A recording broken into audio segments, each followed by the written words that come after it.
There's no such thing as being spiritual but not religious.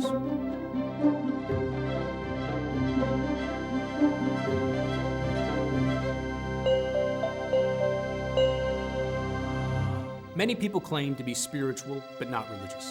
Now, we all basically know what this means.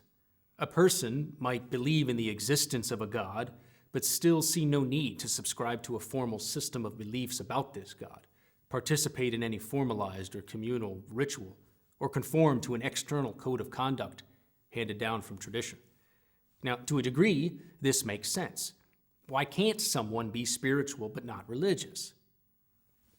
Well, if we scratch the surface and look beneath the pious veneer, we might discover that the statement, "I am spiritual but not religious," is itself loaded with hidden assumptions about what religion even means, about what spirituality means, and most of all, what it means for the human person to be religious in the first place. Specifically, it makes three erroneous assumptions. First, the statement that I'm spiritual but not religious assumes uncritically that religion and spirituality are two separate things, and it then infers that the one making the statement has already judged spirituality to be the superior goal and religion to be a mere dispensable means to that goal. Second, the statement assumes that when it comes to relating to God, spirituality, or whatever is meant by the term spirituality, is a purely private affair. Thus, the spiritual life is something that takes place in the private space of our own thoughts, feelings, and not in the realm of external signs and actions to be performed, seen, and accepted by others. The statement assumes that our relation to God is something we can only begin and strengthen in the spontaneous and changing inner world of our emotions, that relating to God is a matter of feeling close to Him or sensing His presence. Third, the statement assumes that our relationship to God is, in a way, content-free. That is, it places no demands on our thoughts, choices, or actions outside of what we ourselves freely choose. It requires no training or assistance from other people. After all, God is a private affair, right? It is accountable to no tradition from which we may learn and to which we may conform ourselves. Instead, it claims our relation to God is entirely what we make it to be. Because after all, God is whatever I make of Him, right? Well, wrong. It is not hard to see that given these assumptions, the statement that I am spiritual but not religious has very little substance.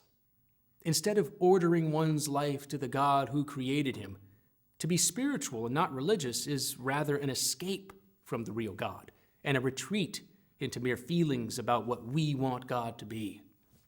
In fact, it is an escape into the imaginary God who turns out to be only an image of ourselves. Now, the truth is quite the opposite of these assumptions. There is indeed a real God, a God who created the cosmos and all who dwell in it. This real God does not only dwell in the quiet recesses of our private thoughts and feelings, but inhabits all places and times and rules them all. And even more, we have not created Him as if He were accountable to our wishes and desires, but rather He created us. It is we who are accountable to Him. Real religion, then, is precisely this, acknowledging that God is real and that as His creatures we owe Him His due. Religion is not a thing, it is an action.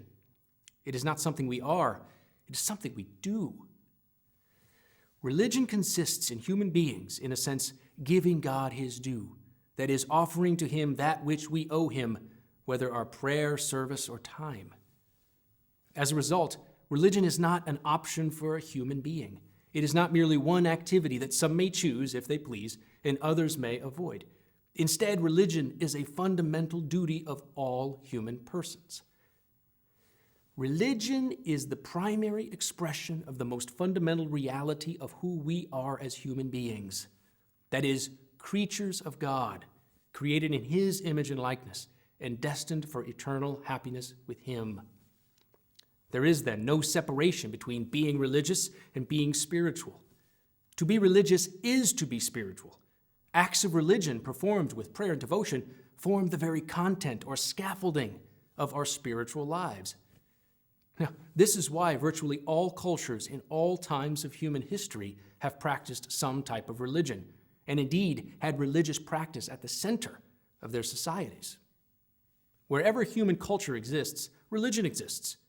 Wherever human persons exist, there emerge rites and rituals by which these persons order their lives to God. It is clear there is no separation between practicing religion and being spiritual. To be religious is to be spiritual, and one cannot claim to be spiritual without religion. Brothers and sisters, keep studying. This is Father Brad Elliott for the Western Dominican Province.